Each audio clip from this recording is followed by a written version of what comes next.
नमस्कार दोस्तों, मैं आप सबका भाई आप सबका दोस्त अमलेश भंडारी और अभी आप देख रहे हैं सिंगार न्यूज।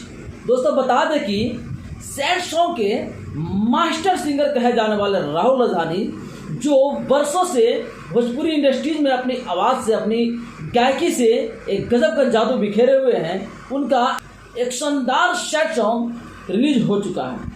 दोस्तों बता दें कि ये जो गाना है, जो सॉन्ग जो रिलीज हुआ है, ये गजब का गाना है। गाना को जो है राजधानी रिकॉर्डिंग स्टूडियो में रिकॉर्ड किया गया और इसको एक्सपर्ट म्यूजिक पे रिलीज कर दिया गया है। तो बता दूं कि राहुल राजधानी का एक जबरदस्त एक शानदार सैड सॉन्ग रिलीज हुआ है। उस एल्बम का नाम है गैर गैर हो खेला। इस गाना को लिखे हैं भोजपुरी के जाने माने प्रसिद्ध राइटर नितेश निर्दय जी का मैं हमेशा से कहते आया हूँ कि ये खुद बहुत कम बोलते हैं और इनके शब्द काफ़ी ज़्यादा बोलते हैं।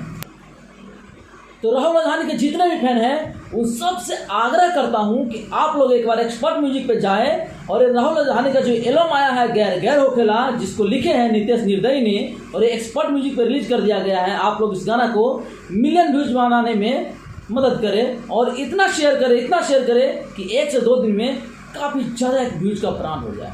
दोस्तों एक गजब का एक सैड सॉन्ग है, इसीलिए मैं आपको कह रहा हूँ। और दोस्तों अभी तक आपने हमारे चैनल को सब्सक्राइब नहीं किया है तो सबसे पहले हमारे चैनल को आप सब्सक्राइब कर लें, बेल आइकन दबा दें ताकि हमारा अपडेट सबसे पहले आप तक पहुँचता रहे। मिलते हैं दोस्तों बहुत जल्द अगले वीडियो में, तो अगले में विदा चाहता हूँ। जय हिंद, जय भारत।